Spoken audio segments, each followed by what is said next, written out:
વર્ષની અંદર એક પણ પ્રશ્ન સંસદમાં વલસાડ જિલ્લા માટે એક પણ પ્રશ્ન પૂછ્યો નથી. આપણે આપણા પ્રશ્નોના નિરાકરણ કરવા માટે દિલ્હી મોકલાવેલો હતો. આપણા પ્રશ્નોનો નિકાલ થાય, આ વિસ્તારનો અવાજ દિલ્હી પહોંચે અને સરકાર મજબૂર થાય લોકોના પ્રશ્નો સોલ્વ કરવા માટે, એના માટે આપણે સૌને દિલ્હી મોકલાવેલો હતો. પણ આ સાંસદ કાળું મોડું કર્યું, વલસાડ જિલ્લાનું નાક કપાયું.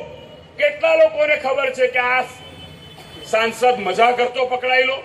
કેટલા લોકોએ પેપરમાં વાંચેલું? કેટલા લોકોએ વાંચેલું? વાંચેલું કે નહીં વાંચેલું? વાંચેલું ને. આ સાંસદ લાખ જેટલા આ વિસ્તારના મતદારો છે, લોકસભા વિસ્તારના. આ સાંસદે 17 લાખ મતદારો સાથે દ્રોહ કર્યો, કારણ કે દિલ્હી જઈને મજા કરી, મોડું કાળું કર્યું અને આપણી ગુજરાતી ભાષામાં કહીએ તો છીનારું કર્યું.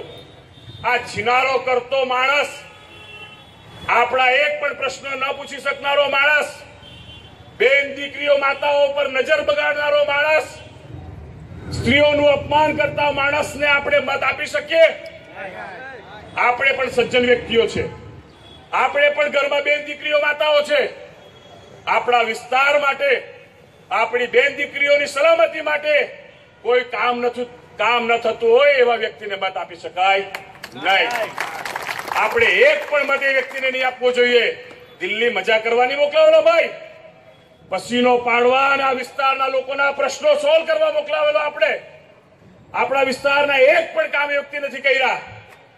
મજા કરવા દિલ્હીથી નોઈડા નહીં મોકલાવેલો, ત્યાં હુવાની મોકલાવેલો. આપણે સૌએ આપણે ઊંઘવા મોકલાવેલો, એને ઊંઘવા મોકલાવેલો કે આપણે કામ કરવા મોકલાવેલા? કામ કરવા મોકલાવેલા. મિત્રો, આપણું આટલું મોટું ભિલાડ રેલવે સ્ટેશન છે. ભિલાડ રેલવે સ્ટેશન પર ભિલાડ બરોડા એક્સપ્રેસ કોંગ્રેસના શાસનમાં શરૂ થઈ. સૌરાષ્ટ્ર અને ગુજરાત એક્સપ્રેસનું સ્ટોપેજ ભિલાડને કોંગ્રેસના શાસનમાં મળ્યું. વલસાડ હરિદ્વાર એક્સપ્રેસ કોંગ્રેસના શાસનમાં શરૂ થઈ. વલસાડ કાનપુર શ્રમિક એક્સપ્રેસ કોંગ્રેસના શાસનમાં શરૂ થઈ. લોકલ ટ્રેન ઉમરગામથી સુરત કોંગ્રેસના શાસનમાં શરૂ થઈ. નરોલી ફાટક હાઈવે પર 400 થી વધારે વ્યક્તિઓએ જાન ગુમાવ્યા. નરોલી ફાટક પર બ્રિજ કોંગ્રેસે બનાવ્યો. આ સાંસદને પૂછજો, ભિલાડ રેલવે સ્ટેશન માટે શું કામ કર્યું? ફાટક પર એક બ્રિજ બનાવી નહીં શક્યા, અંડરપાસ સિંગલ છે, ડબલ નહીં બનાવી શક્યા, સરીગામ સુધી લાંબી લાઈન લાગી જાય. જે માણસે આપણા ભિલાડ રેલવે સ્ટેશનની, આપણા લોકોની, આ વિસ્તારના 2 લાખ લોકોની અવગણના કરી હોય, એક પણ રેલવેના કામ આપણા કર્યા નહીં હોય, એ વ્યક્તિને મત આપી શકાય? તમે નક્કી કરજો. આ તમારા ઉપર છોડું છું કે એને મત આપી શકાય. જે માણસે આપણા એક પણ પ્રશ્નોનો નિકાલ નથી કર્યો, આપણી વચ્ચે નથી આવ્યો, એવા વ્યક્તિને કોઈ સંજોગમાં મત નહીં આપી શકાય. ઉલટું એક અન્યાય કર્યો. વલસાડથી બનારસ વારાણસી સુધીની ભોલે બાબા એક્સપ્રેસ ટ્રેન કોંગ્રેસના શાસનમાં શરૂ થયેલી, એ વલસાડથી શરૂ થતી ટ્રેનને કેન્સલ કરાવીને ઉધનાથી શરૂ કરી. આ સાંસદ મોઢામાં મગ લાખીને બેસી રહ્યો. વારાણસી, બનારસ, કાશી વિશ્વનાથ મહાદેવનું મંદિર છે, આપણા સૌનું આસ્થાનું પ્રતીક છે. વલસાડથી ટ્રેન શરૂ થતી હતી, ઉધના લઈ ગયા. આ સાંસદના મોઢામાંથી એક વાત પણ નહીં નીકળી. આપણે મજા કરવા મોકલાવેલો, એને મજા કરવાની મોકલાવેલો હતો. આપણે જીતુભાઈ, ઉધનાથી શરૂ થતી આ ઉધના વારાણસી એક્સપ્રેસને ફરીવાર વલસાડથી અથવા વાપીથી ચાલુ કરવા માટે આપણે પ્રયત્ન કરવા પડશે. આપ જ ઇલેક્શન જીતવાના છે, તમે જ ઇલેક્શન જીતવાના છે. ભિલાડની અંદર અંડરપાસ ડબલ કરવાનો છે, ફાટક ઉપર રેલવે બ્રિજ બનાવવાનો છે, મહત્વના ટ્રેનોના સ્ટોપેજ ભિલાડમાં અપાવવાના છે. એ કામગીરી જીતુભાઈ આપના માથે આ વિસ્તારની જનતા નાખી રહી છે.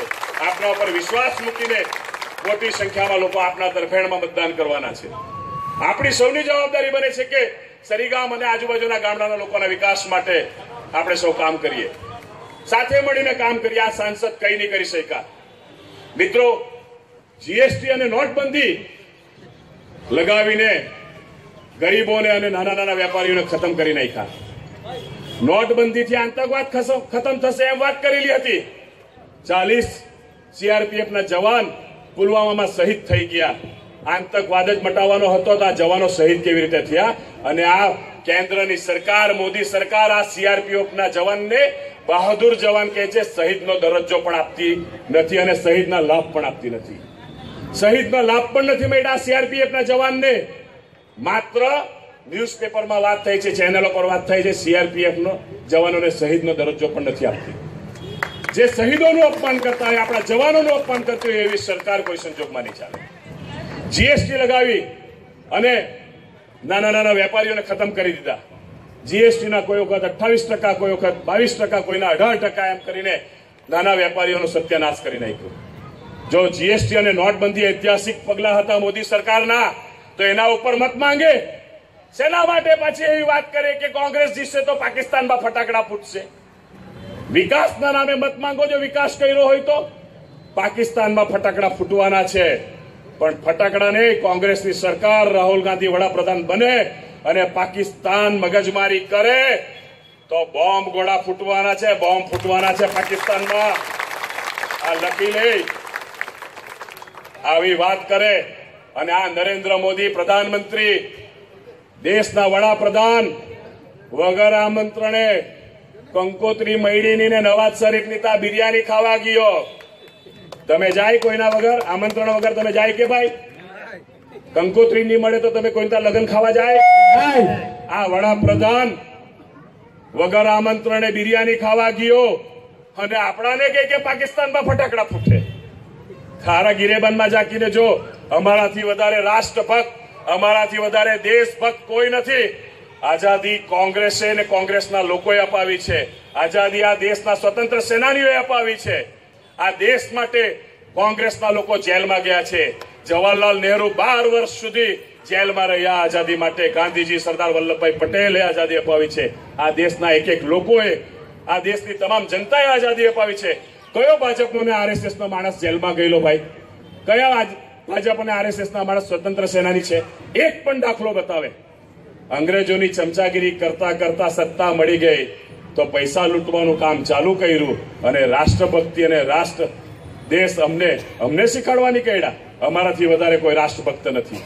અમારા માટે સૌથી પહેલો અમારો રાષ્ટ્ર છે. અમે રાષ્ટ્રીયતાની વાત કરીએ છીએ, અમે એકતાની વાત કરીએ છીએ. અમે ભગવાને બનાવેલા ઇન્સાન છે તો ઇન્સાનિયતની વાત કરીએ છીએ. સર્વધર્મ સંભાવમાં અમે માનીએ છીએ. દરેક જાતિ, દરેક ધર્મ, દરેક પ્રાંતના લોકોને સન્માન મળે એની અમે વાત કરીએ છીએ. આ લોકોના જેવા જૂઠાણા નહીં કરીએ ભાઈ. બધાના ખાતામાં 15 લાખ 100 દિવસમાં આવી જશે. 100 दिन में आप सबके खाते में 15 लाख आ जाएंगे. कितने के खाते में 15 लाख आया? हाथ उठाओ. आया? अरे नहीं आया.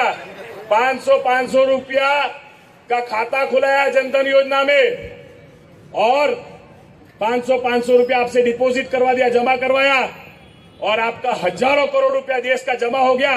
विजय माल्या, मेहुल चौकसी, नीरव मोदी लेके भग गए. चौकीदार सोता रह गया. चौकीदार चौकीदार चौकीदार चौकीदार पीछे से आवाज नहीं आ रही है. पीछे से चौकीदार चौकीदार. धन्यवाद. मोदी सरकारना તો એના ઉપર મત માંગે. શેના માટે પાછી એવી વાત કરે કે કોંગ્રેસ જીતશે તો પાકિસ્તાનમાં ફટાકડા ફૂટશે? વિકાસના નામે મત માંગો. જો વિકાસ કર્યો હોય તો પાકિસ્તાનમાં ફટાકડા ફૂટવાના છે. પણ ફટાકડા નહીં, કોંગ્રેસની સરકાર, રાહુલ ગાંધી વડાપ્રધાન બને અને પાકિસ્તાન મગજમારી કરે તો બોમ્બ ગોળા ફૂટવાના છે, બોમ્બ ફૂટવાના છે પાકિસ્તાનમાં. આ લખી લે. આવી વાત કરે અને આ નરેન્દ્ર મોદી પ્રધાનમંત્રી, દેશના વડાપ્રધાન વગર આમંત્રણે કંકોત્રી મૈડીની ને નવાજ શરીફની તા બિરયાની ખાવા ગયો. તમે જાય કોઈના વગર, આમંત્રણ વગર તમે જાય કે ભાઈ? કંકોત્રી નહીં મળે તો તમે કોઈ લગ્ન ખાવા જાય? આ વડાપ્રધાન વગર આમંત્રણે બિરયાની ખાવા ગયો અને આપણાને કે પાકિસ્તાનમાં ફટાકડા ફૂટે. ખારા ગિરેબાનમાં જાકીને જો, અમારાથી વધારે રાષ્ટ્રભક્ત, અમારાથી વધારે દેશભક્ત કોઈ નથી. આઝાદી કોંગ્રેસે અને કોંગ્રેસના લોકોએ અપાવી છે. આઝાદી આ દેશના સ્વતંત્ર સેનાનીઓએ અપાવી છે. આ દેશ માટે કોંગ્રેસના લોકો જેલમાં ગયા છે. જવાહરલાલ નહેરુ 12 વર્ષ સુધી જેલમાં રહ્યા આઝાદી માટે. ગાંધીજી, સરદાર વલ્લભભાઈ પટેલે આઝાદી અપાવી છે. આ દેશના એક એક લોકોએ, આ દેશની તમામ જનતાએ આઝાદી અપાવી છે. કયો ભાજપનો ને આરએસએસ નો માણસ જેલમાં ગયેલો ભાઈ? કયા ભાજપ અને આરએસએસ ના માણસ સ્વતંત્ર સેનાની છે? એક પણ દાખલો બતાવે. અંગ્રેજોની ચમચાગીરી કરતા કરતા સત્તા મળી ગઈ તો પૈસા લૂંટવાનું કામ ચાલુ કર્યું અને રાષ્ટ્રભક્તિ અને રાષ્ટ્ર દેશ અમને શીખવાડવાની કઈડા. અમારાથી વધારે કોઈ રાષ્ટ્રભક્ત નથી. અમારા માટે સૌથી પહેલો અમારો રાષ્ટ્ર છે. અમે રાષ્ટ્રીયતાની વાત કરીએ છીએ, અમે એકતાની વાત કરીએ છીએ. અમે ભગવાને બનાવેલા ઇન્સાન છે તો ઇન્સાનિયતની વાત કરીએ છીએ. સર્વધર્મ સંભાવમાં અમે માનીએ છીએ. દરેક જાતિ, દરેક ધર્મ, દરેક પ્રાંતના લોકોને સન્માન મળે એની અમે વાત કરીએ છીએ. આ લોકોના જેવા જૂઠાણા નહીં કરીએ ભાઈ. બધાના ખાતામાં 15 લાખ 100 દિવસમાં આવી જશે. 100 दिन में आप सबके खाते में 15 लाख आ जाएंगे. कितने के खाते में 15 लाख आया? हाथ उठाओ. आया? अरे नहीं आया. 500 रुपया का खाता खुलाया जनधन योजना में और 500 रुपया आपसे डिपॉजिट करवा दिया, जमा करवाया और आपका हजारों करोड़ रुपया देश का जमा हो गया. विजय माल्या, मेहुल चौकसी, नीरव मोदी लेके भग गए. चौकीदार सोता रह गया. चौकीदार चौकीदार चौकीदार चौकीदार